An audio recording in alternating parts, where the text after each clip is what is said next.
Hey, Charles, did you just do what I think you did? What you mean? No, you were just mentioning something earlier, and I think you did it. I probably did. Hell, I done mentioned a lot of damn things. No, it's the intro. What I was thinking about. Oh. You talk about the Yeah, don't give it away. Don't give it away, because you got some spies in here. Don't give it away, kid. Technically that wasn't it. That wasn't it. That was something that I already had in the chamber. Okay. I haven't even brought that out yet. All right. Yeah. Don't give it away. 'Cause Yeah. like I said, we got spies here. They always watching our ideas and using it for themselves and giving us no credit, giving us no tribute, giving us nothing. So Oh yeah, you already know. Man, so like I said, man, hey, what's going on, people? What's going on, people, man? We doing it radio style today. As you see it, it is Thursday evening. I'm your boy, your host, Six Man K Styles. And joining me this evening, as you already know, it is the terrible twosome. The other side of it, it is the Senator Mad Mike Sports. yeah. Hey man, welcome to the Unholy Alliance. But Mike. Like I said, we'll get those details in later. I'll show you what I'll talk about. But hey man, let's go and get right into the show. We got Terry Lloyd in the building, Keyshawn Vlad. We got Miss Sonia. Yeah, boy. We'll put the font on here. So let's go ahead and get right into it. Wait a minute. Can I do it tall? Yeah, there you go. All right, man. So we got a couple topics this evening. Like I said, we're just gonna dabble into some more of the NFL news and rumors going around, as well as we do have a question of QB symbolism versus QB development when it comes to the Atlanta Falcons. But before we get right into that, man, Mike, how are we doing this evening? How you doing this evening, man? I am doing wonderful. All I'm right. doing great. Feeling good. Feeling great. Feeling great. All Feeling good. right. Stealth Mode TV. So appreciate you coming in. So before we get started to the main two topics that we have, I say we should go ahead and get right into some of the NFL news and rumors that's been circulating around the last couple days. As you already heard, there was a trade today. Mike, I don't know if you heard about this, but it looks like Tennessee and the New York Jets have been involved in a trade to where they're going to be swapping players. Did you hear about it? Uh-uh. Yeah, so the player swap is going to be Jermaine Johnson from the Jets traded to the Tennessee Titans for Trevondre Sweat. So the Jets got rid of an edge rusher to bring in a big old nose tackle.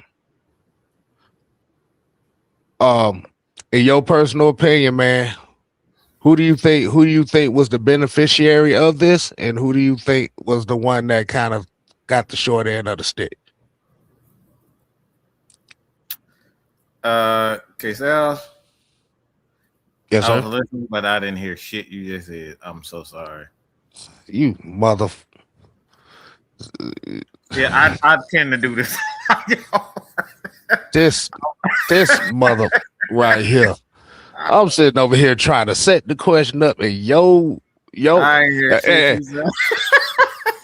You some of a bitch. Did I just bore you just a minute ago? Did I just catch you being bored, nigga? No, bro. Like, no, I have a major Did I catch you being look? I'm like, look. I'll be looking like nigga. Did I just catch you being bored, nigga? What are we doing? I do this a lot, y'all. It ain't K-Style fault. It really my fault. This my attention span. Man, this boy attention span ain't worth a drop of jelly on a peanut butter jelly sandwich. Y'all have no. The my fuck is bad, bro. It's bad. It's okay, okay. So let me go ahead and repeat this. let me simplify this for you, so you can pay attention a little bit better. The Jazz said okay, here you go. The Jazz and the Titans have swapped to Travondre Sweat for Jermaine Johnson. How about that? I heard that part. And I asked the question, who do you think won out of that trade?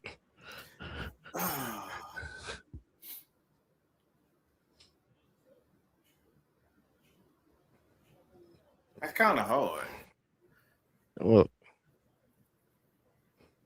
bro, I don't look. That's the problem. I don't smoke much. I don't smoke often. I only smoke socially, to be honest, and that Kale knows that.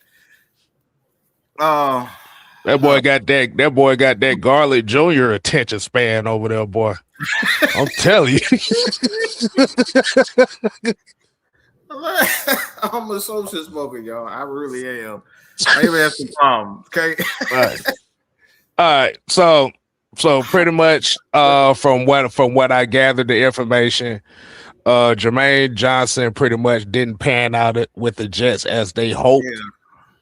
Yeah. And you know, they pretty much was looking to move away from his contract, move away from him. And, you know, the Titans were looking for another pass rusher, another younger pass rusher. Mm-hmm. So they was willing to take a chance on Jermaine Johnson while also giving up their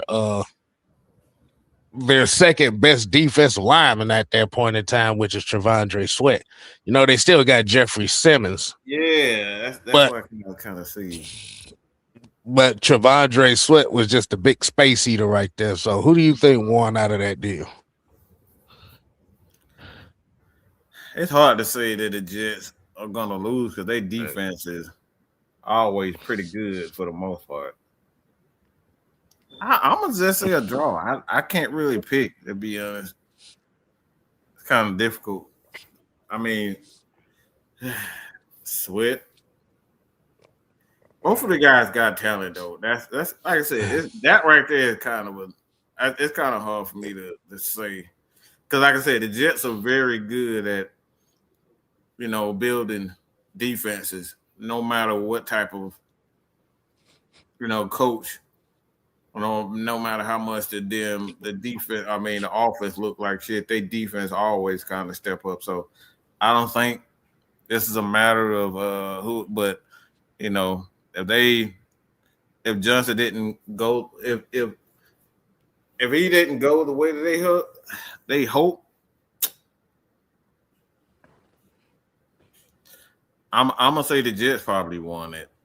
I'm gonna just say the Jets probably won it. That's what I say, because it's hard to say that. If anything about the Jets, they know defense. I'll give them that. Because I think with the emergence of Will McDonald with the Jets, I think kind of made the move a little bit easier for him to move away from a Jermaine Johnson. Mm-hmm. And Jermaine Johnson, I think he came out in 2003, I think. He was actually kind of one of the guys that I was highly touted on. But like you said, it just didn't pan out with the Jets like a lot of people hoped for. And Travondre Sweat was another guy that I was particularly fond of for the Falcons in 2023. Yeah. So like guys always getting traded. Yeah, exactly. Like all my guys, all the guys that I like always seem to work out for everybody else. Mucho, what's going on, man? He had 7.5 sacks and 23, so the potential is there for Johnson. But like I said, it just haven't been consistent. Right. And you also have to play into account a lot of that money that goes into it as well. Especially from that edge rusher position. Oh yeah.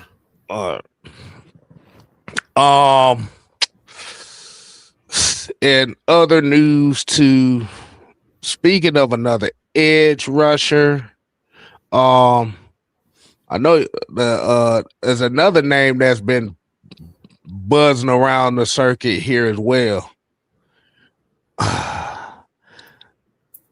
The Cleveland Browns.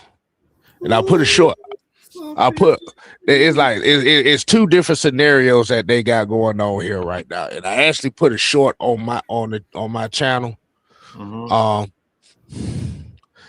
Seemed like the Cleveland Browns is desperately looking for a wide receiver one situation, which sounds like to me that they don't believe in Jared Jeudy anymore.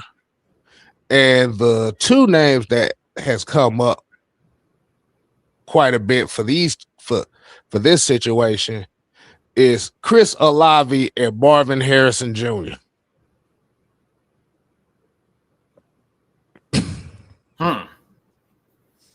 I kind of know Marvin Harrison will probably be on there eventually.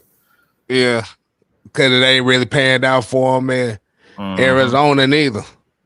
Now, as I go in, let me go ahead and pull this up right quick.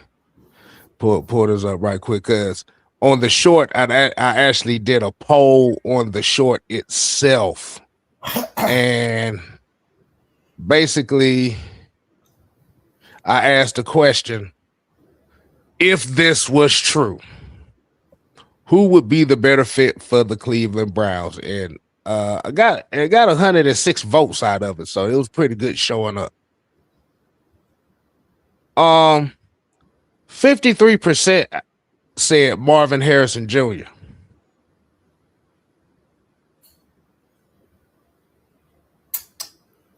Huh. That's interesting.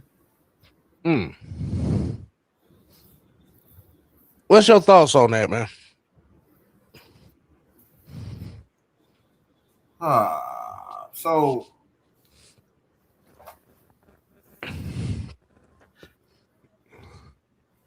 So that's been for Cleveland Browns, right? So they've been fielding calls for a wide receiver, and I think those two names were on the top of the list.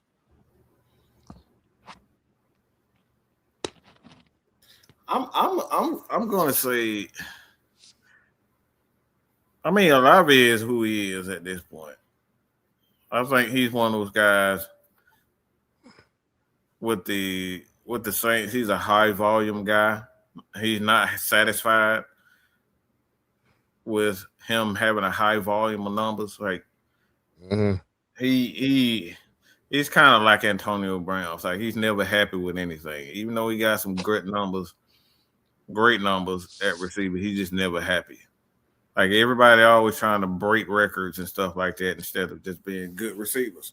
That's what he is. He's a good receiver, but I don't think that's a good thing for him to go to Cleveland, because he's just gonna really turn into Antonio Brown. He go down there because ain't nothing but trouble in Cleveland. But I think the right person that's probably better suited for them is probably Harrison Jr. I think he's better suited for that. Just his mentality.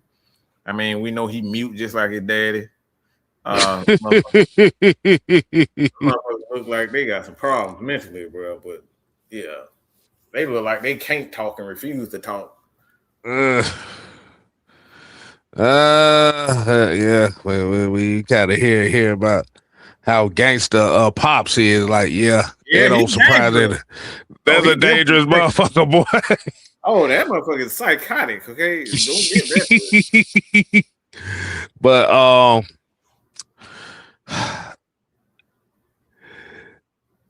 my biggest thing on this here is my personal opinion.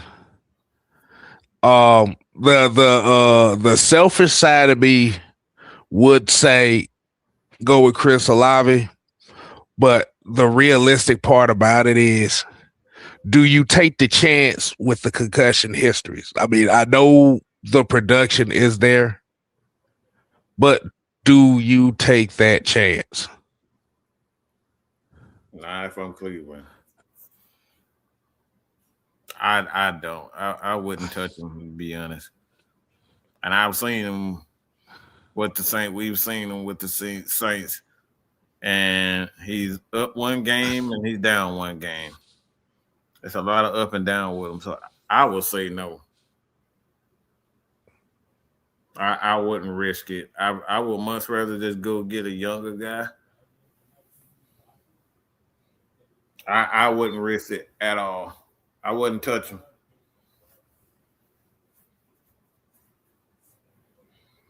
Thing is, how long do you think he'll last? To be honest, as a top receiver before he started getting, before he started going downhill, because we know most receivers when they get closer to 30, they start slowing down. They're no longer the same type of. So how many years do you really have with him? I mean, I know the Falcons know about that. Yeah. But yeah. But I think I kind of agree with the poll in itself. I think Marvin Harrison would be the better suited guy just for the simple fact that like you said, he hasn't really dealt with a lot of the concussion issues.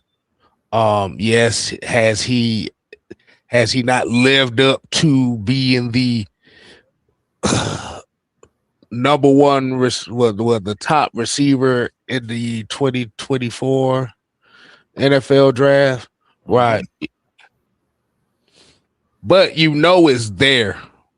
My thing is it him or is it Arizona? Is it Kyler Murray? And I think with more so of where Cleveland is going right now, like I said, it'll be better suited because hell, they didn't have to deal with Jared Judy far too long now, and Jared Judy, hey, we're fucked right now. Yeah, he another one of them guys that deserve to go straight in the trash can. He's another one of them Alabama wide receivers that didn't pan out. Interesting. for one reasons or another. Mm-hmm. And one more thing that I wanted to throw out here that is some more kind of like NFL related news here. It is actually the first topic that we have for the show, and that is the Indianapolis Colts giving Anthony Richardson the permission to seek a trade out of Indianapolis. Lord.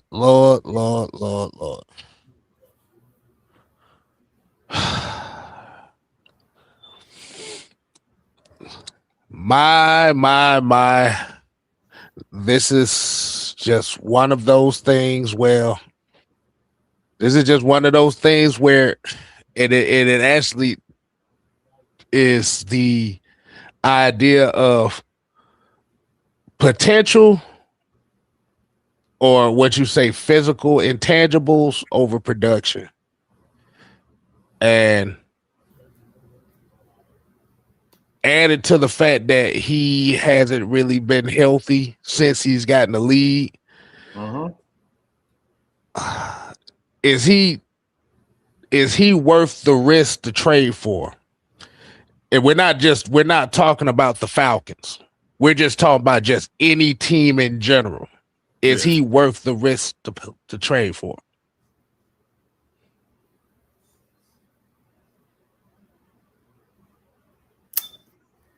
Yeah, I mean, I think so. I don't think people realize how bad the NFL quarterback has become. I've been talking about this for the last 3 years. It is terrible. 3 to 4 years you've been hearing me talking about the lack of development and tutoring in football in general. Like you got guys on the sideline in college up here holding up pictures of Bugs Bunny and shit on the sideline, and you supposed to think your quarterback get to the NFL, he's supposed to be smart. You holding up a picture of Bugs Bunny in a shoelace. And that's supposed to mean something. You got symbols of cars and stupid stuff with cars, and it's like, what the hell? It's stuff like that. You sit to yourself and then you wonder why Anthony Richardson and these guys are not developing. You wonder why guys like Mike Penix ain't developing at a certain speed. Michael Penix came out as one of the smartest ones in the NFL. And the combine. And you wonder why these guys aren't smart. It's like they aren't smart because I was about to say, wasn't Anthony Richardson the same quarterback that threw the ball that hit the roof and everybody made a big deal about it? Damn roof, yeah. Oh Lord. Man, he got an amazing arm. The motherfucker threw the ball at the roof. Who the fuck going out there? Boy, can't jump that high. Boy, Darren Bates went off on that shit right there. You talking about, boy, what was the fucking point? The person that makes no fucking sense. Like if the one person need to be mad about that is the wide receiver that ran the go route. This motherfucker threw the ball in the air and hit the roof. What the fuck?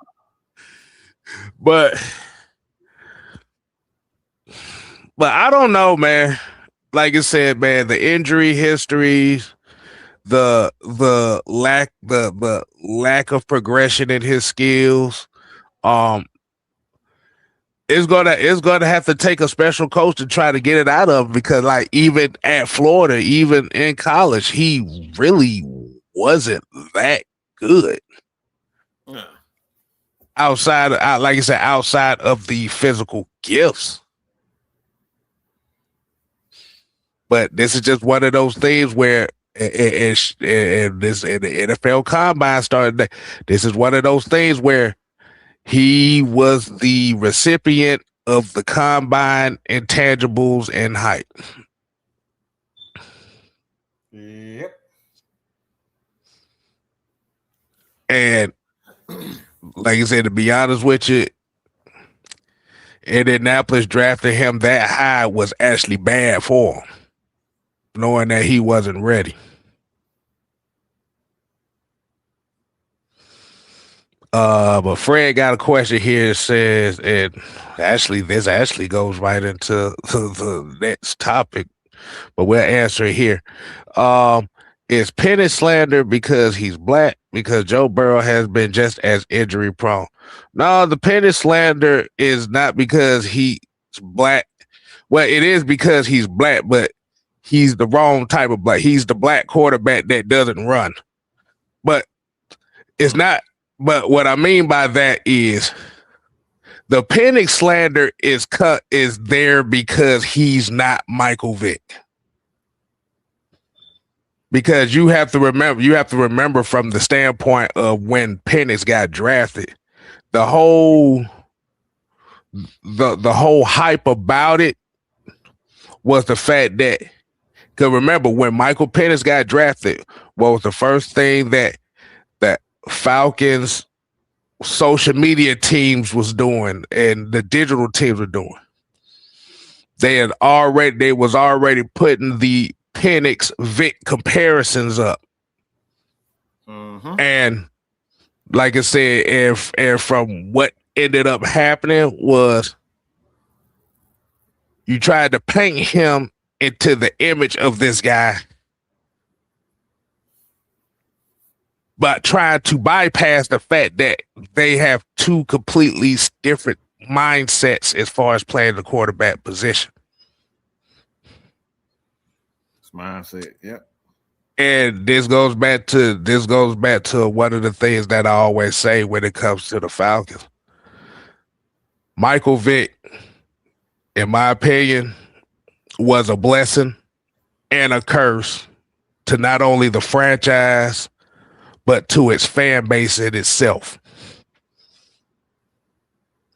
Because guess what happened? You got a piece of Mike Vick. Any quarterback that came after Mike Vick that doesn't play like Mike Vick is automatically going to get the wrath of the fan base, whether they be black, white, Hawaiian, blended. We're talking about Beaker here. So race has nothing to do with the quarterback part of things. The problem is everybody's enamored with Mike Vick and the entertainment value behind Vick. But we got a 5-bone here from Terry Lloyd. He said, has the fans and the media, i.e. ESPN, value running as a quarterback too high in evaluate if a quarterback is good or not? You want to hit that one up, Mike? ESPN, their job is to simply sell. So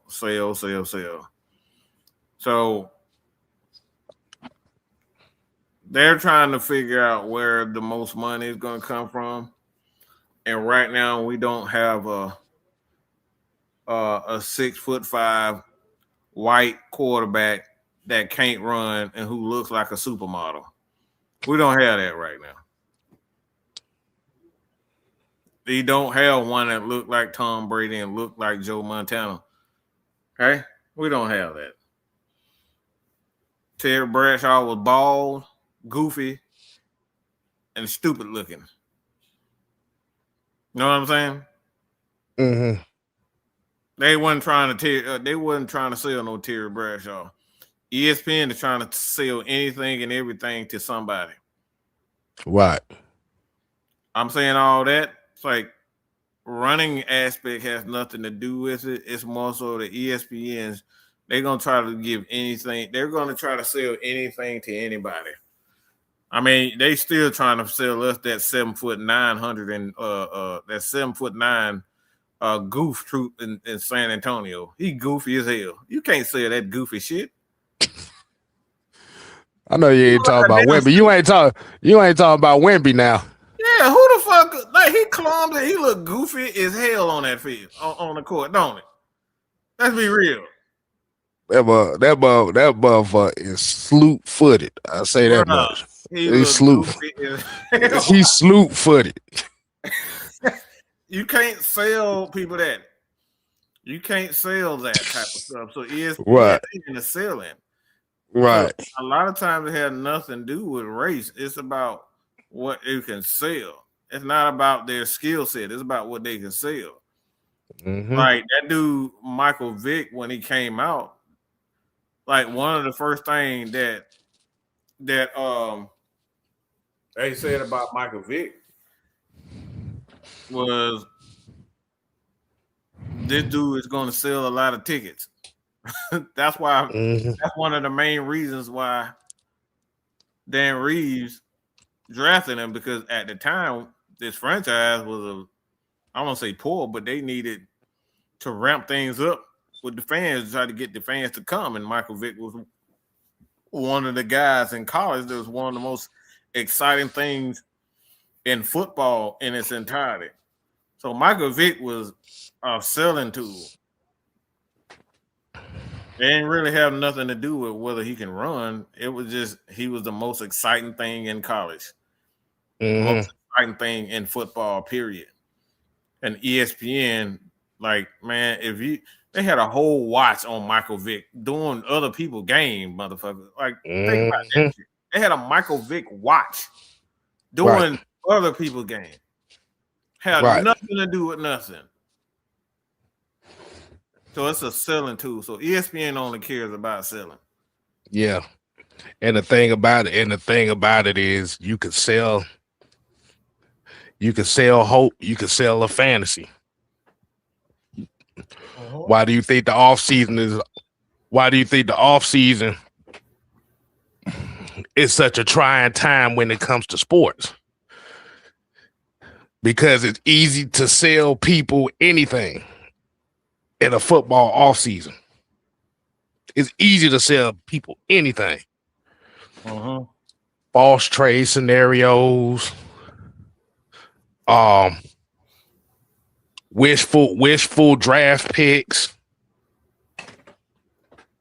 new uniforms, shit like that. Sell.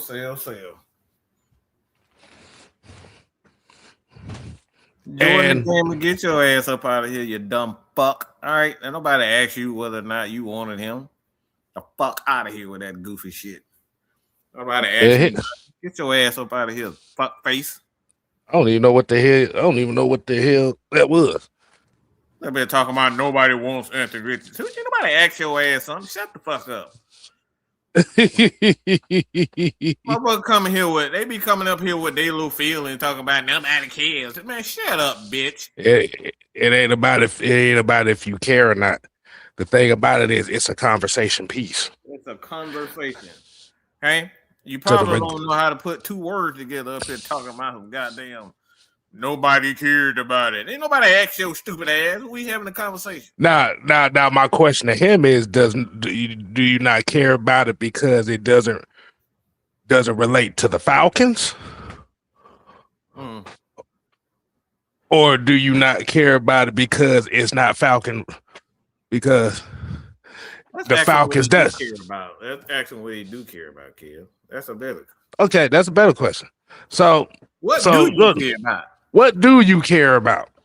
And while he answered that, we're gonna continue this. But going back to Anthony Richardson for a couple more minutes,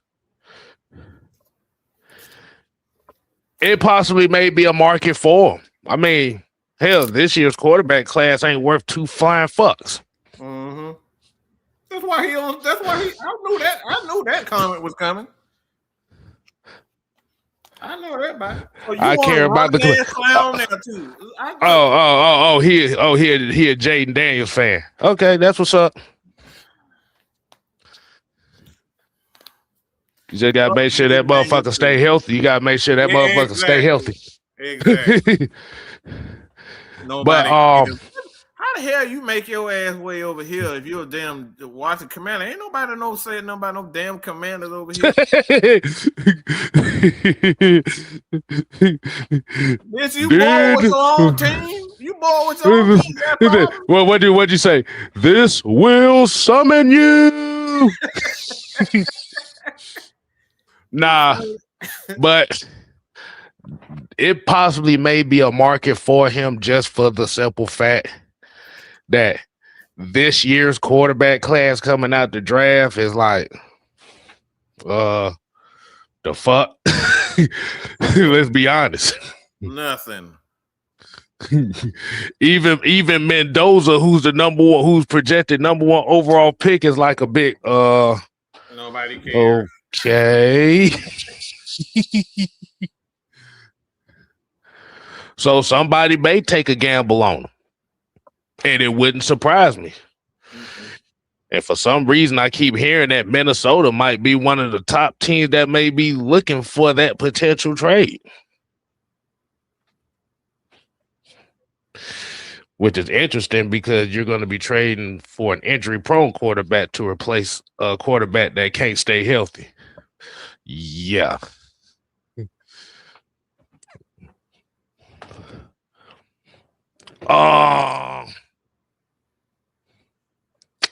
But the second part of the question, the conversation that we have is, hey, like I said, man, y'all get an opportunity, man. Go ahead and hit that like button for the stream.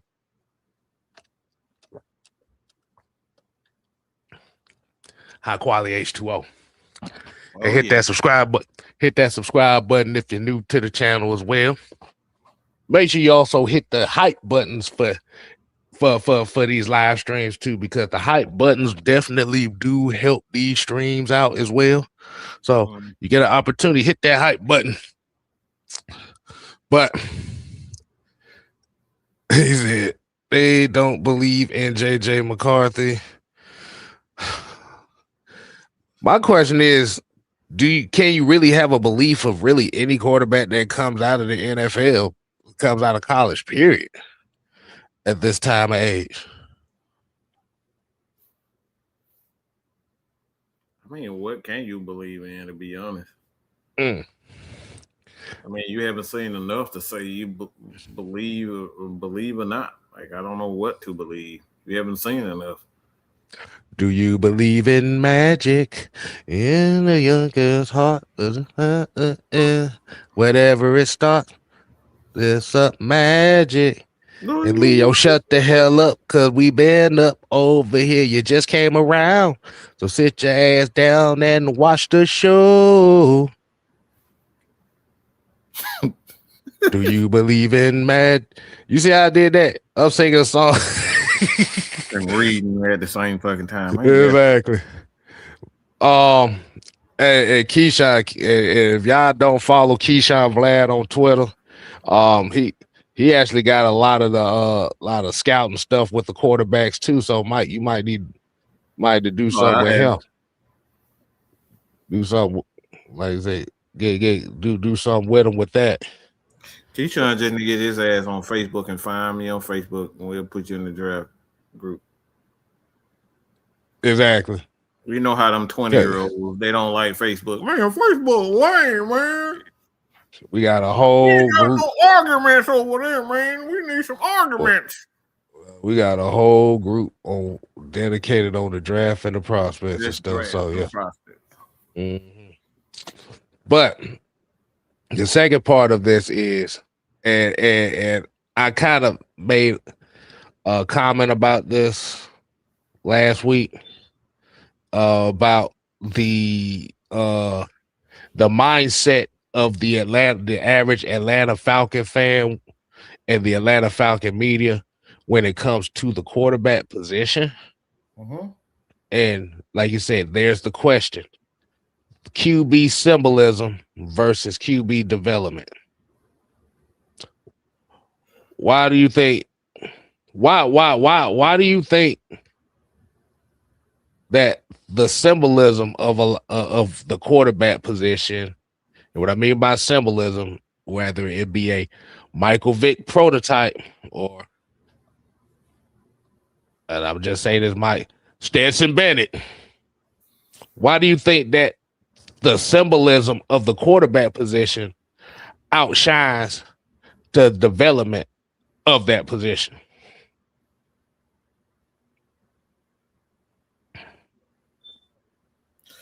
I mean, largely too, because the coaching is just it's self-centered. They don't really care about developmental players. They don't care about the developmental players. It all comes down to coaching. You can't say guys have potential. I mean, you're not willing to help them get to a standard, another spot, or to get better. When you just want them to already get it. That's the mentality of coaches now. If they can't get it done in a year or two time, you consider the failure. And that's largely due to coaches. One, they want to get it. They don't want it to be a process. They want to start winning right now, and they want to put up the biggest numbers. So the drive, I think, to be honest, the coaches, they'll put themselves over the players. They're looking to accomplish certain numbers. They've been number driven with these stupid analytics.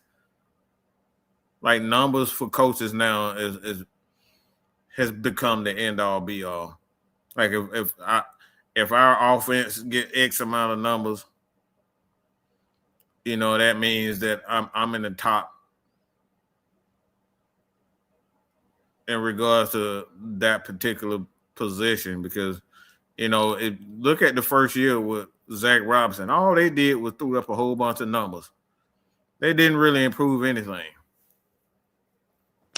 Which was very interesting in that first year was Zach Robinson, where the very same complaints that we've had about Michael Penix in this year's offense was literally the same complaints that we had last year with Kirk Cousins running the majority out of the pistol. Mm-hmm. The same complaints. So they're just number driven, and a lot of times the players suffer, the quarterbacks suffer because the coaches are number driven. So to be honest, I don't think a lot of this is the quarterback's fault. Because if you do what's necessary, there's been a consistent scheme when it comes down to the development of a quarterback and the development of the offense and the development of the offensive line. It's always been run the ball, time of possession, easy throws until he gets comfortable. And then once he's comfortable, he got more experience and he can see every type of defense. That's when you give him a little bit more.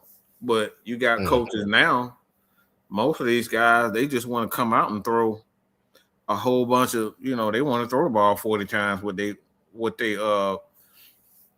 quarterbacks right off the bat.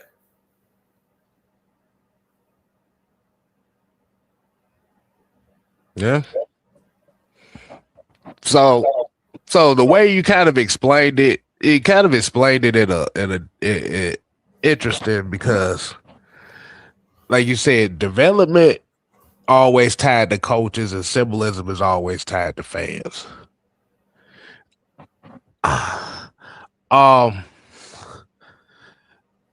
And we've already talked about how some of the coaches have already kind of hindered some of the development processes for these quarterbacks. So my question to you is, do you think that the outside noise from media outlets, because like you say, even with us and people that's on the tube and social media stuff, we're all kind of considered, sports media, whether it's on the smaller scale of content creating or it's on the major networks or something like that. Do you think that fan craving for symbolism and instant gratification can also hurt the quarterback development process as well as the coaches? I mean, there's always the case, but fans could be manipulated. Fans can be manipulated. They've always been manipulated, to be honest. You remember when chicks dig the long ball was a thing? Oh, yeah. Baseball. Nobody cared about singles anymore. Oh, yeah. Talk about that ABC baseball. That ABC baseball was born. That shit was done. That's when we saw Mark McGwire, Sammy Sosa, and Barry Bonds hitting 50 home runs. The summer of '98. Nobody cared about that no more. The summer of '98 that saved Major League Baseball. The home run chase that saved Major League Baseball. I remember that.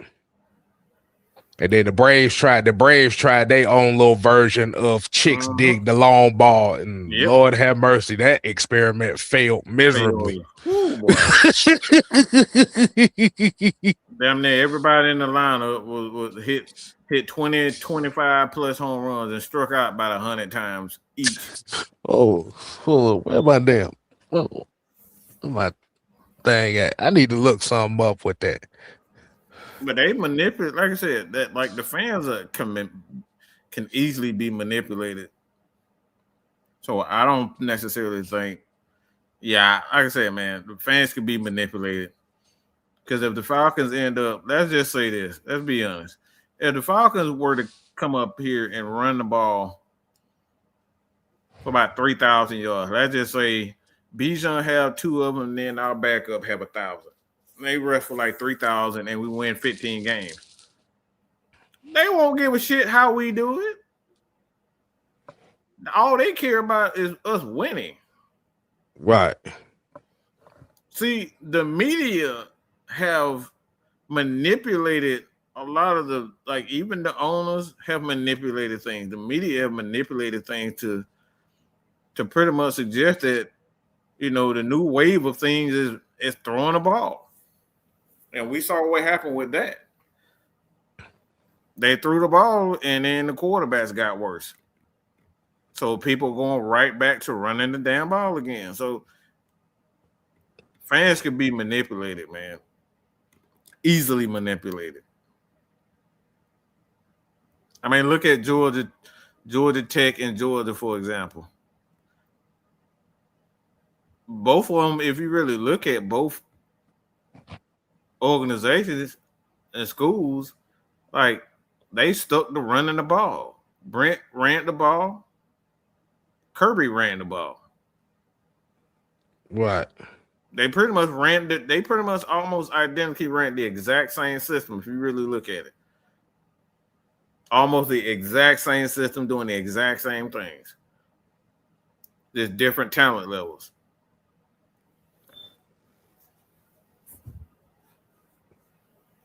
That is true. Quarterback that can run, quarterback that can throw, offensive line, and some damn good running backs. The only difference with Georgia is, like I said, just the talent. All right. I finally found it. Lord have mercy. Damn, these strikeout numbers was bad. Jesus Christ, these was bad. This just off subject, Mike. I just want to look at this. Okay, so now remember the 2013 Atlanta Braves.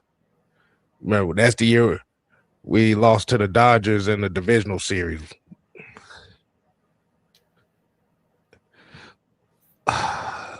You want to? No, I don't. No, nope. I'm finna do it. I got to do this.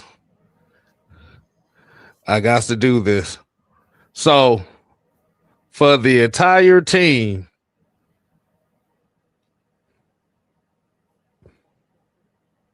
they had 1,384 strikeouts. How many games? That was for the full season. But if you're talking about the starting line, if you're talking about the starters, well, hell, I'm just saying that's almost close to 10 strikeouts a game, y'all. Yeah. Because you had oh God. Yeah, Freddie Freeman struck out 121 times. Dan Ugler, 171. Chris Johnson, 116. Justin Upton, 161. BJ Upton, 151. And Evan Gaddis was fifth worst on the team with 81.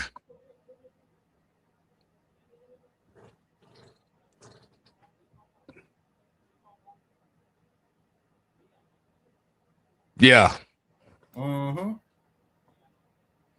Yep, that's what happens when you follow. Keisha said Raheem Moore's manipulated Falcon fans. Yeah, he gaslit the fuck out these fans. When that motherfucker said we not gonna have no identity, our identity gonna be balanced, I was like, that's code for stupid, okay? That motherfucker don't know. You said that's code for we don't fucking know. Yeah, we don't fucking know. We just gonna wing it. But like you said, it also goes back. Well, let's go back to the symbolism part of things, because one of the biggest talking points that a lot of people had about this Falcons team and how this Falcon team need to be built was based on the culture. whatever the fuck that means. But Yeah, like you said, just based on culture in itself, I kind of felt like it was just a get out of jail free card for Raheem Morris and Terry Fontenot to really do whatever the fuck they want to do. yeah. Now you may look at me and say, man, you thinking too deep into this, but you think about it. If the number one thing that a lot of people had to say about the Atlanta Falcons, how the Atlanta Falcons needed to be built, was based on the culture of the city, and that was the number one thing that was said, which goes back to the symbolism part. You pretty much gave them get out of jail free card. You can do whatever the fuck you want. Chuck E. Cheese. What do you say? Chuck E. Cheese tokens for free. Not Chuck E. Cheese. Good God Almighty. Mm-hmm. Didn't have that motherfucker didn't have the slightest idea what he wanted to do.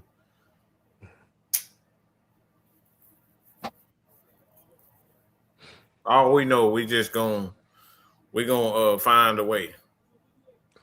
Find the way. Find the way. Find a fucking way. We're gonna find a way to adjust each game. What the fuck does that mean?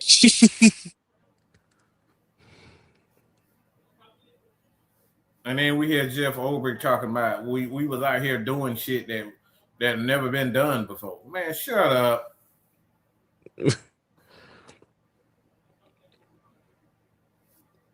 But like you said, bro, that's a question that you have to ask. Was it the need? What was it the need for symbolism detrimental to the team itself? Leo said outran the South and gave it right back.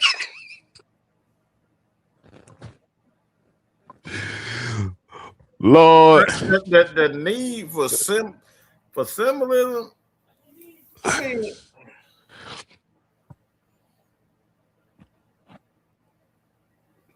because the thing about it is, if you look at a lot of Falcons conversations online, it always comes back down to that. It like no matter what, it always comes back down to the idea of symbolism. I mean, what's the point? I'm trying to figure out what's the point for what's the need for all of this damn symbolism? I don't even know where that came from. Like, where did that came from? Where did it come from? I don't even get it. Like, why are we so infatuated with symbolism? I mean, so infatuated with culture.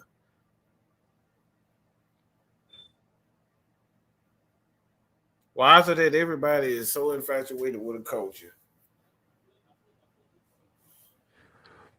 I'm gonna say it like this. I think this is incredibly relevant right now. Let me ask you a question, Kid. Go ahead. I'm a rapper. You a rapper. We both been successful, and you just so happen to be better at being an actor than I am. And I start making a whole bunch of money off of acting. You start making a lot of money off of acting and doing movies and producing and doing all that type of stuff. And then we obviously we both have that start in music, and we've been very successful at doing it. And then I just wake up today and say, you know what, Kev, I want to battle you. Oh, I see where you're going with this. What are you gonna do? All right, bitch. Are you gonna say, bitch, I don't need to battle you? I'm like, bro, I'm busy. I'm telling you, I'm busy. I don't really got time for that. Like, yeah, I was good at battling rapping then, but like now I'm on something else, bro. I'm better at this than I am rapping. So what is the need for me to come back if I'm better at doing movies and all this type of stuff? Why should I come back and be a part of the culture? And if the culture that I'm in, I'm not making them much money in the culture that we both, I'm not, what's the need for it? Unless you try, you're trying to prove. Well, Go on, finish that thought. well, Finish that thought. you try to prove something to yourself. It's a multitude of things. Like I said, unless you're trying to prove to yourself that you're still relevant somehow. Maybe you're going back. You're going back to the niche that made you the most money because you tried a different revenue and it didn't take off like you thought it was going to take off. So you go right back to doing that. Or that sounds familiar with what the Atlanta Falcons they did, right? You remember when they tried that? You remember when they went from running the ball, playing hard-nosed defense? With the 98, 99 season. They ran the ball, played hard-nosed defense, and then they decided to wake up and say, we're going to throw the ball a little bit more, with a big error. That didn't necessarily go well, so they said, yeah, Mike Vick ain't ready to throw the ball. They went out, paid for Peerless Price. That didn't go well. Brought in Roddy White. That didn't go well. So they said, nah, this ain't working. No. So they went right back to. Well, you gotta think about it. Well, yeah. Ashley Lately was another one of those guys. He was a downfield threat. Yeah. But the reality of it is, like, even with Mike Vick, like I said, Mike Vick, he just wasn't the quarterback that was going to help him get over the hump at that time. And the reason why I say that is it's definitely one of those things where I look at it as Vic already had the notoriety. Vic had already reached the status of no matter what I do, I could do no wrong.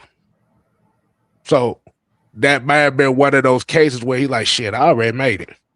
I'm already the most popular guy here. See, I'm glad. I'm glad he said something wrong right there. I'm glad he said. See that? I'll go ahead. I'm sorry. Hold on. Let's see what he say. I'm glad he said. See, this is what I tell people. Y'all got to get the dicks out in your mouth. Please get it out your mouth. See, this is where a lot of our problems become problems. Read this, Kel. Read this. Let's see. This is a major problem right here, y'all. This is a major problem. Hey, we from the South, so you know I gotta go with Tip. Why would I be upset with this comment?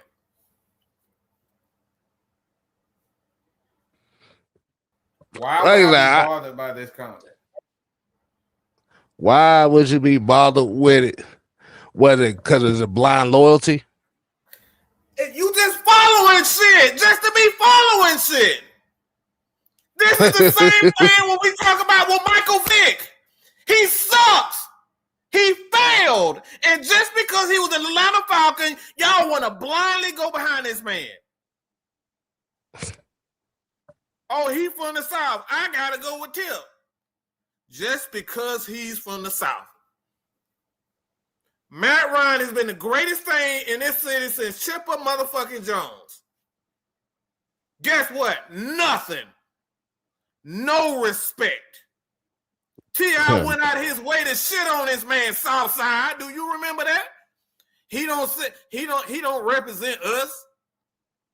Y'all niggas follow Tip around when he literally shot on the man that got us, made us he shit. hundreds of Hey, it wasn't even just it wasn't even just man. He shitted on the whole organization for not bringing back Vic.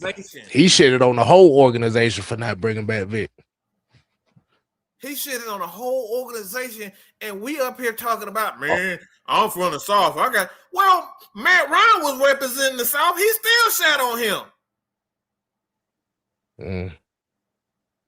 That's why I will always and forever say this, and I don't care what nobody said. Matt Ryan is the greatest villain the Atlanta sports scene has ever seen. Come on, man. He's the greatest villain of all time in all-time Atlanta sports. Come on, man. We gotta be. That blind loyalty shit is exactly why the Atlanta Falcons are sitting right where they at. Because we got motherfuckers. I can say this with a straight face. The only motherfucker that I can say, and I don't really like the motherfucker like that, and them damn Migos. They represent Atlanta. Whether it's Hawks, Georgia, like they always everywhere with anything Atlanta. Well, except for Tech, so you gotta know that. Except for Tech, you gotta throw that in and see. Like I said, yeah. The only representation, the only representation we really get is Roman Reigns and Sheamus. Yeah. That's about it. We get the tribal chief around here. That's about it. The tribal chief hard. You know what I'm saying? That's it. Like this is the stuff that I'm talking about. We blindly follow guys because they represent something that I want to represent. That's a problem. Instead of giving motherfuckers they credit for what they actually is, Tip didn't get what he wanted and he thought he deserved, so he shot on the whole organization. Mm-hmm. He shot on everybody. On live TV. On live TV on ESPN. He did it. Quavo did it. Mm-hmm. Killer Mike did it. Bit Boy did it. All these motherfuckers went out of their way. All these motherfuckers went out of their way to shit. Like, look, Bow Wow don't hit that motherfucker don't show up until everybody all his friends at damn what's it called? Oh yeah. Oh, you talk about when So Def showed up at the NFC Championship game. Yeah, that's the only time he ever showed up. The only reason they showed up to that NFC Championship game because they did the Mike Vick tribute. That's the only reason why they showed up. If they did that Mike Vick tribute, they wouldn't even showed up. They don't care. It's an opportunity for them to be seen.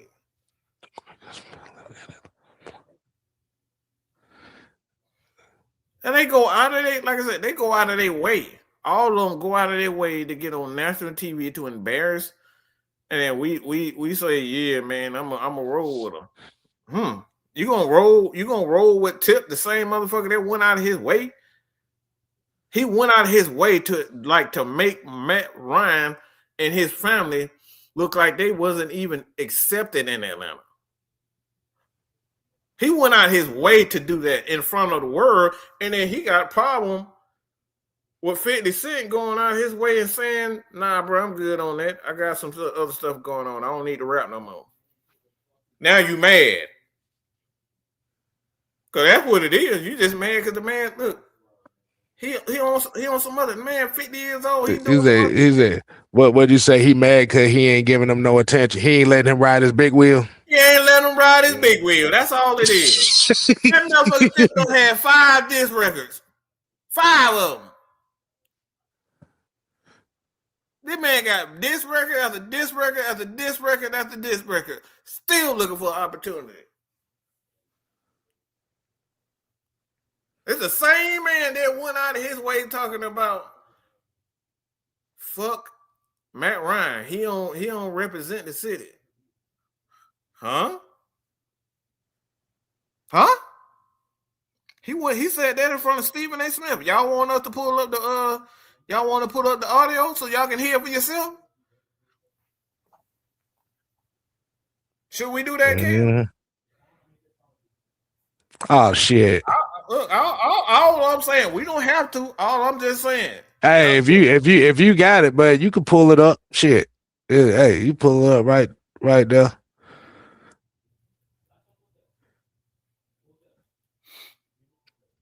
And the crazy part about it is when he shitted on the whole organization, all y'all asses in here was like, yep, Tip, I agree with you. He didn't bring back Mike Vick, so fuck the Falcons. Yeah, hey. About 75 to 80% of this Falcon fan base was like, yep, Tip was right on that. Fuck the Falcons. Mm-hmm. The 85%, the 90%, they were like, yep, tell it how it is, Tip. Yeah, fuck the Falcons. Man, don't nobody care, man. And then had the audacity to get mad at the Falcons for choosing some trash ass reggae rapper to do their theme song for the season. Man. Come on. So you gonna shit on my name and then get mad because I don't choose you to represent me? Yeah, nigga, you can kiss my ass on that.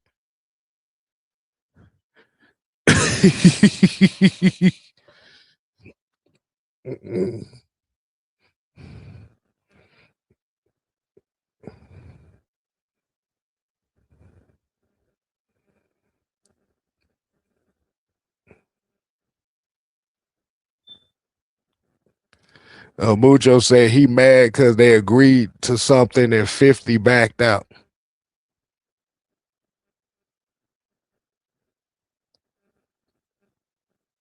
But he didn't give a time. The thing is, he didn't give a timetable on when he was going to do it.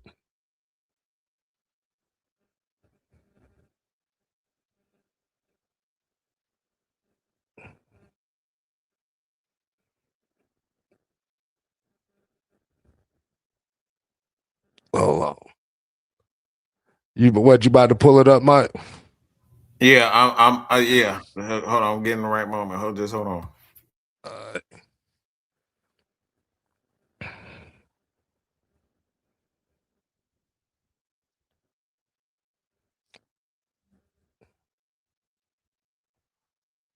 Yeah.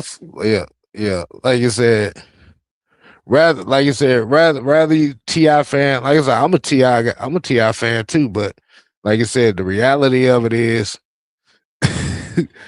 whatever he got going on with 50, rather he backed out of it, not. So what?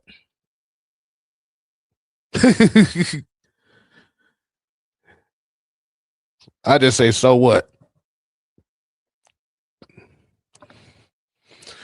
But I think what it is with that situation is he's trying to gas him into getting into it, into that versus. Let's be honest, versus doesn't have the same pull like it did during COVID. Nobody cares about versus anymore. I'm gonna ask everybody a question.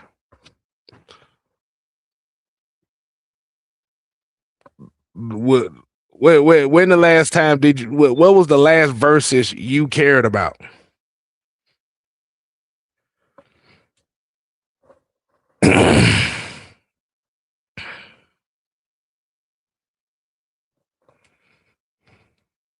Teams in the news. Okay, I got it right here. This is what this man said about Matt Ryan. Hire your GM, and now your owner, Arthur Blank, comes out and he's like, "Yeah, I don't know what we're about to do with Matt Ryan." So if you were in charge, what would you want to see happen? I would love to see Matt Ryan get on a very nice train, plane, or automobile with a one-way ticket to elsewhere. You hear that? That's what I would like. That's what I would like. I think I have the authority. I think I have the authority to speak freely on behalf of all the Atlantans who celebrate the family. I think that it's unanimous. It's about time. Y'all hear that? We need Matt Ryan to take a long walk off a short field. Yeah, you heard him.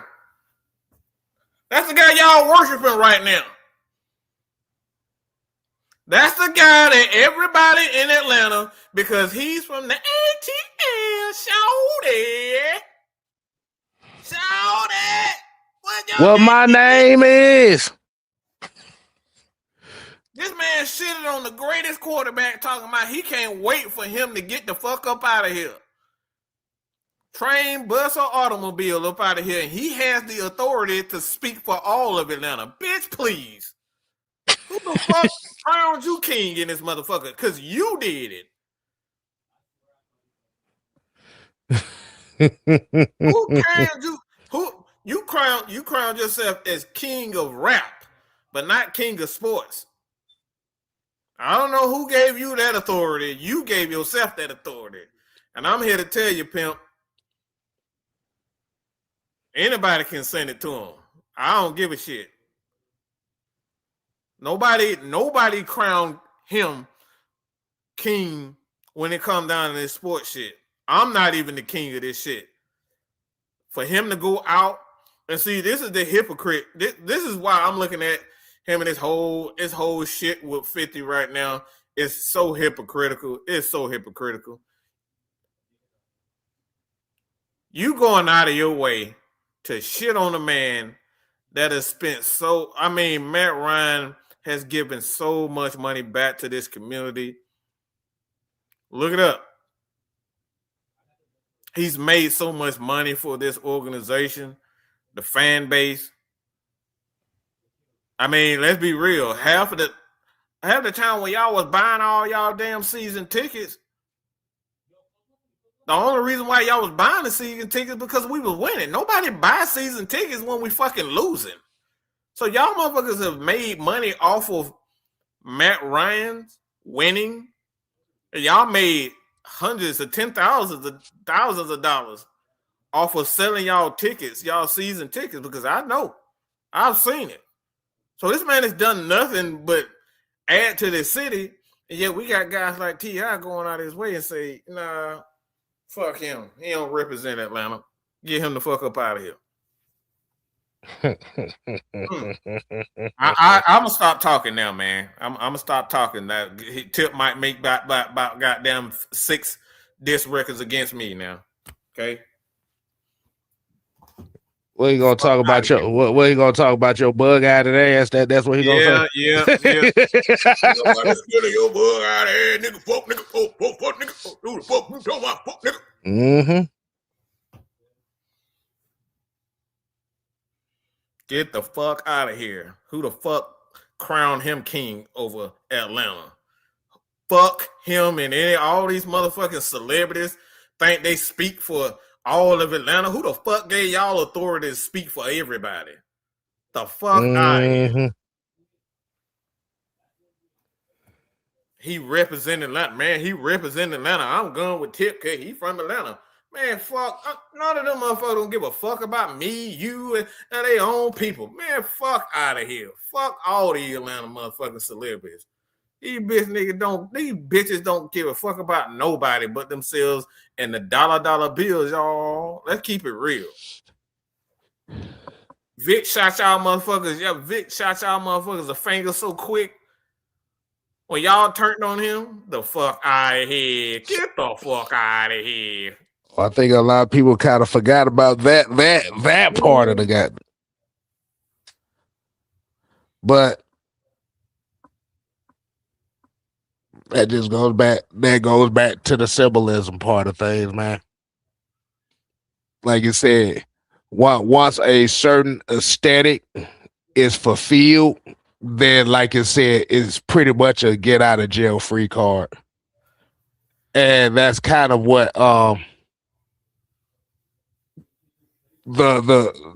what Raheem Morris and Terry Fontenot was banking off of. Hence is the reason why the team was the way it was. Yep. And this kind of goes right off the conversation or the panel that you had yesterday. The one I couldn't get on Well, I didn't have the one that I was listening to, but it's because of that thought process. Is they thought they had an alibi. Yeah, they thought they did. Yep. The culture conversation was the alibi. So it's like, okay, yeah, because we're this, shit, ain't nobody finna get rid of us. Yep. But the only problem was the first thing they did was they got rid of the motherfuckers that helped bring your ass in here. That's the thing. So in reality, the very culture that a lot of people really were clamoring for wasn't the black culture of Atlanta. It was the Rich McKay culture that they were clamoring for. The make me feel good culture. But go ahead and ask your question. It's a slightly different. My thing is, as businessmen, and like I said, we're just saying businessmen.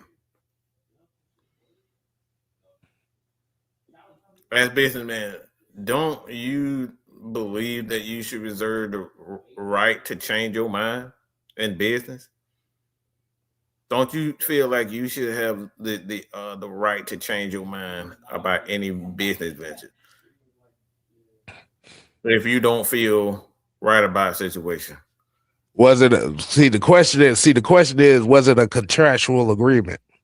And we clearly see that it wasn't, because if it was a contractual agreement, he wouldn't be doing what he's doing right now. So if it's all written down and saying, yeah, we were gonna do this, but yeah. I would never tell anybody, Kev, about like or me and Kev had a falling out because I expected Kev to do this and he just couldn't do it anymore. Sometimes shit just fucking changes.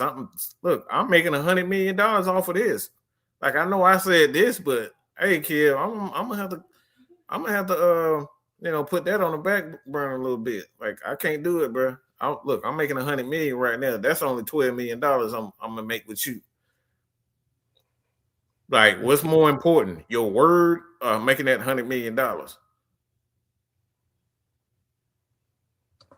you got to keep that word, because the thing about it is even if you do have a falling out over a disagreement or a difference of ideals, if you keep it out of the limelight, like you said, it's easier to reconcile after all the details and stuff get worked out.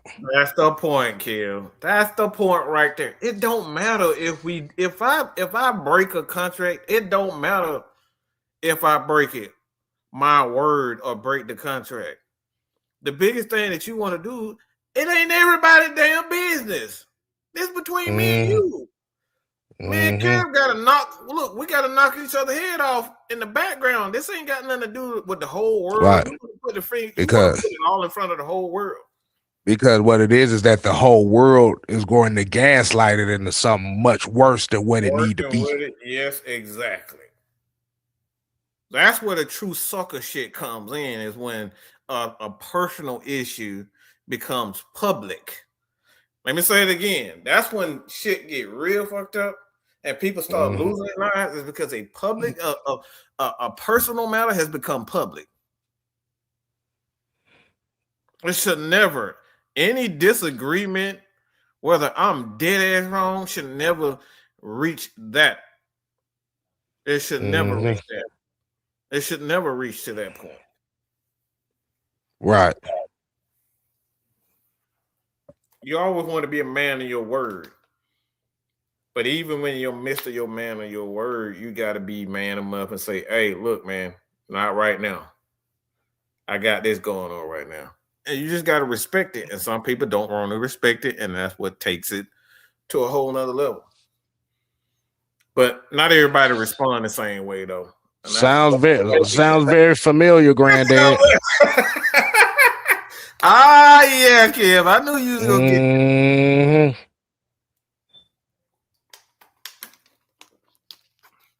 that. Sounds extremely familiar. Because what it is, because once you throw the public opinion of it, it could be just as simple. It could just be as simple as I don't agree with you on that point. Yep. But it could get gaslit by the public. And what it is this is where the difference between somebody who seeks validation versus somebody that doesn't. The person that seeks that validation is going to take that public that's going to take that public admiration for where you stand and use it to turn you against the group. East Coast, West Coast beef. Prime example of that. A personal situation between two guys got blown up because somebody decided to take it public when it didn't need it to be public. They started talking to certain magazines and this and that and this and that, man, and everybody taking sides when it didn't need to be out there to begin with. He told this guy about this guy, and this guy did this, and this guy did that. And before you know it, you got guys at the park, you got guys at the big. It's how people get hurt. You lost two of the best rappers of a generation over some dumb shit. Over two grown ass men who own record labels and Suge and Puff. Both of them had a personal beef with each other, and it spilled over. And one of them got jealous of all them dudes were friends in the beginning. One guy got jealous of the other guy.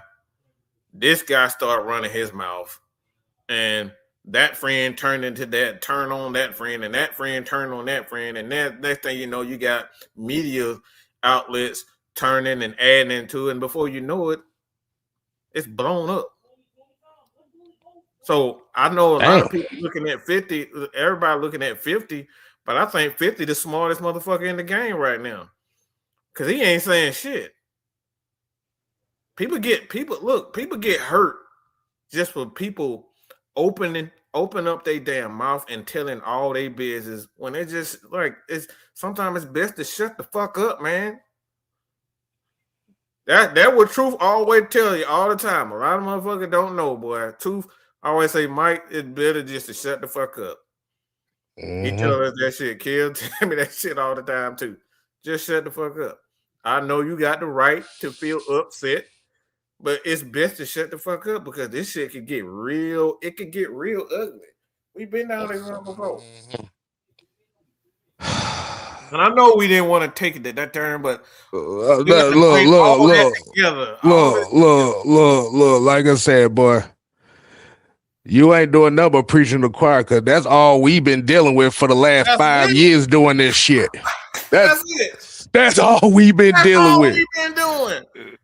That's really what a lot of the people's issue with us is some personal shit that ain't got nothing to do with nothing, and it got gaslit by the public. Let me say, hold on, Kel. Let me say this, Moose. What the fuck is so funny? What the fuck is so funny about a child going at a motherfucker can be a dad? What's so fucking funny about that? What you say? King is on 50's neck. See, this is exactly what I'm talking about. What's so funny about that? People can get hurt, bro. You got two guys with money, and then we got us as a group of people gaslighting this shit. Oh man, that man 50. You gonna let him talk about you like that? Oh shit. Both of these motherfuckers got money to put something on somebody's head. And then we got the people in social media, all of us, not just you. I'm talking about all of us gaslighting shit. And then and then they see like we see stuff like this. Some people can't take. Some people can't take the criticism. Some people can't take the criticism. Then they put out just like that. He gone because we gaslighting the shit on the internet. And then when there's a result that we don't want to see happens, y'all asses ain't gonna give a fuck. Nobody gonna give a fuck. Man, no, I didn't say you laughing. The fact that you said T.I.'s son is on his neck right now, that statement in itself that's still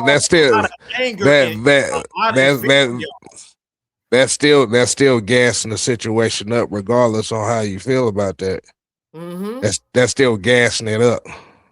Anything you say could be misconstrued, so that's why we over here a lot of time we like, bro. It's been so many instances where a lot of y'all don't know we've kept so much shit inside. Almost everything that have been pointed against us have been coming from other people. I'm still trying to figure out this goddamn rumor that everybody's scared to say. We still trying to figure out what the hell rumor is about us. If the rumor true about y'all, what fucking rumor? Mm-hmm. And it was probably something gassed up by a bunch of motherfuckers that don't like us. I mean, but like I said, the thing about it is if they scared to say what the rumor is, there's probably something stupid. It is. It's probably most likely something stupid. Is either something about somebody being mean or assholes. Mm-hmm. Yep. So all we saying is, man, it's just like I said, sometimes it's just best to leave shit alone. That's because the shit could get so much worse than what it is. Hell, another perfect example. I'm not getting in no details of it, but the whole damn Corey Holcomb, Anton Daniels shit. Yeah, you don't see how that shit done got blown the fuck up. It got blown up. Just because boy, it went between a disagreement between two motherfuckers. Now you got all this other shit involving like 20 other people coming out. Man, I'm gonna tell everybody about your wife. I'm gonna tell you about your mama. I'm gonna tell you about your son. And they said it in it. You said it in the comments. It started because 50 Cent backed out of agreement, allegedly. We don't even know if that's true. So if a nigga, if a nigga backed out of something that really has no relevance, nah, that motherfucker that was the excuse. That was an excuse to just get at what it said. That was an excuse. That's it. You never see. This is why people always say it's time. It's the best thing you can do, especially in the rap game, is to make the money and get the hell up out of there. Do fashion, do movies, whatever. Get the hell up out of the rap. 50 did it the right way.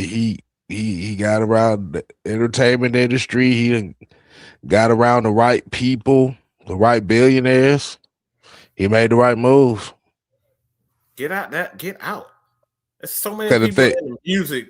What was the they just did an investigation on what's called. They found out that he was murdered, killed.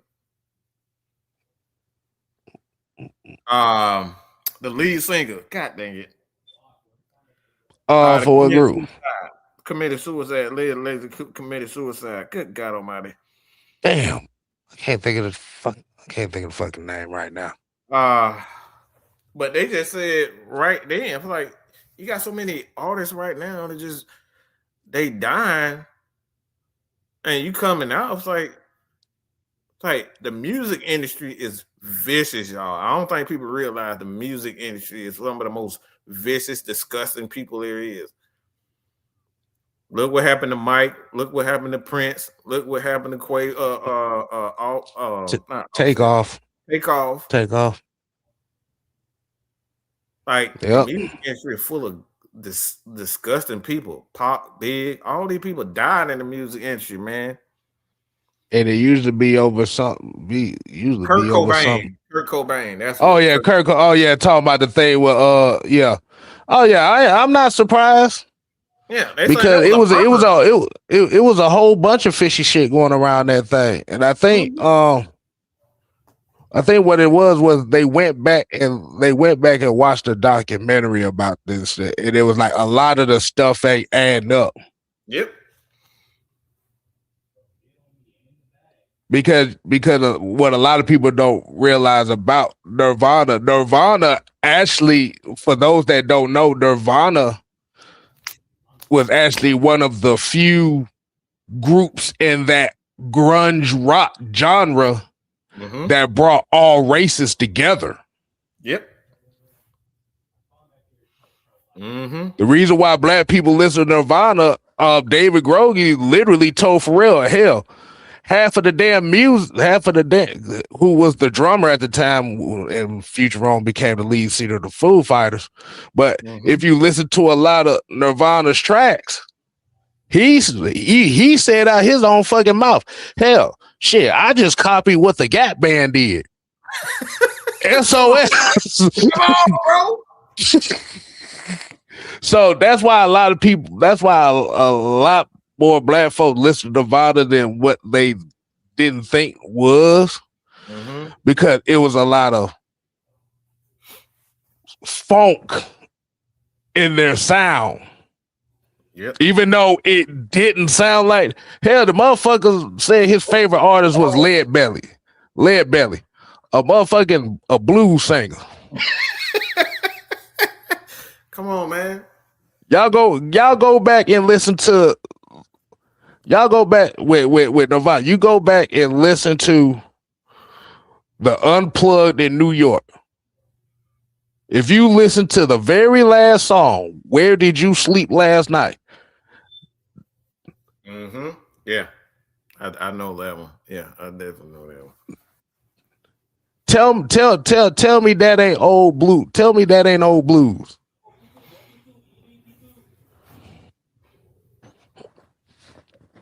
You gotta be careful what you say, man. Like I said, shit could be blown out of proportion. And that shit ain't funny. This shit ain't funny at all. King Von, all of it. All that shit. Exactly. Motivated said 50 don't care about rap no more. That's again. That's it. You almost got I don't even remember the last song he put out. Yeah, he put out soundtracks for movies. That's the music that he do. He just put out soundtracks. He don't care. And look, man. Like I said, man, I have so many people that I went to school with that was in the music industry. One of them just died, bro. My homeboy just died. Look, he hadn't had the album out in a long time, because he got. Look, man. Look, he got caught up in an alternative lifestyle, and I'm not talking about sexually when I say that. Alternative lifestyle, y'all just use our imagination with that. But he got caught up in just the wrong things and being in the music industry. Like I've seen it, right? Just passed away. He tried to get right back into it, tried to get right back into the hustle, and he got right back into that lifestyle, and it took him out. I know a lot of people that I grew up probably gonna be upset with what me saying this, but I gotta keep it real, yo. Like, is that music industry is not. Look, bro, I'm telling y'all right now, the music industry is nothing but drugs, sex, and treachery. That's it. So you make a little bit of money out of it, get the fuck up out of there. Yeah, that ain't even just the music industry. That's just fame in general. Fame in general, yeah. That's fame and clout. Yep. It's a price. What did the $1 million man always say?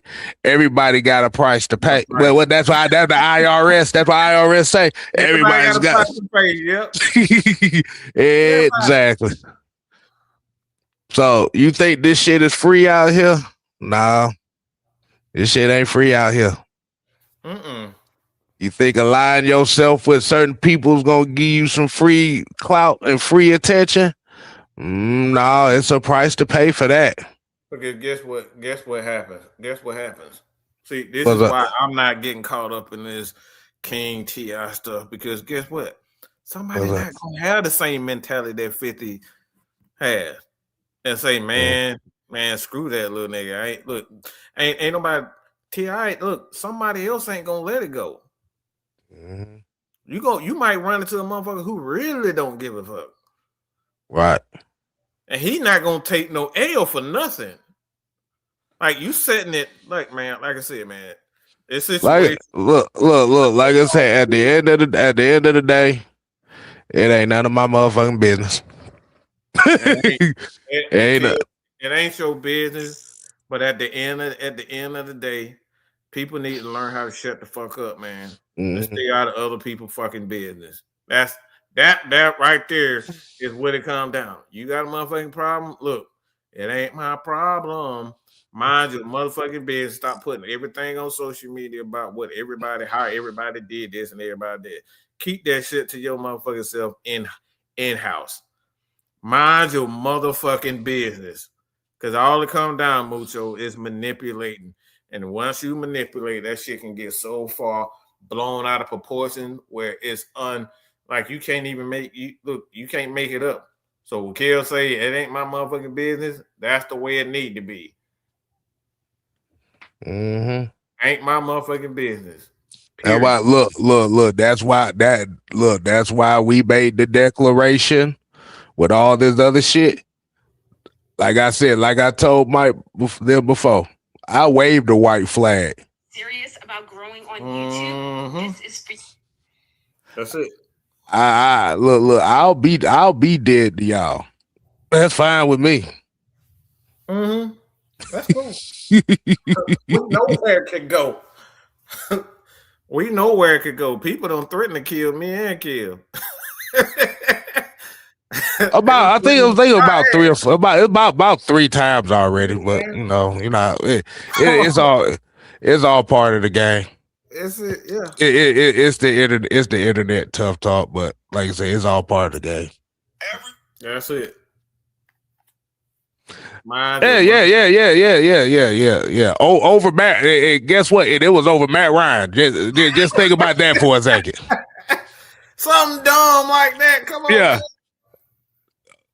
Those death threats was over Matt Ryan. Think about that for a second. Death threats over Matt Ryan, yo. That's literally what it is. And Lamar Jackson. Yeah. I got that part. Yeah. Mind my motherfucking business. Stay in my corner. I do what I do. Exactly.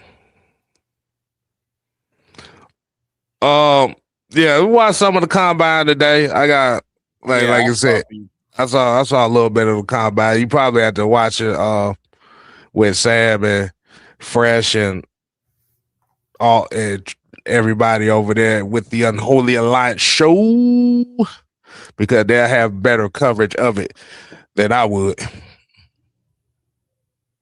Now, you know what's crazy? It wasn't too much of the Vic crowd that was on that. What? No. Wait a minute. It said probably Vic too. Yeah, it was. No. I'll take that back. Yeah, that was the pro Vic crowd. Yeah. What are you talking about? No, I don't know. He said probably Vic too. Mucho added something else to it. I ain't get whatever. But I'm about to say we about to go and get up on out of here. I am hungry.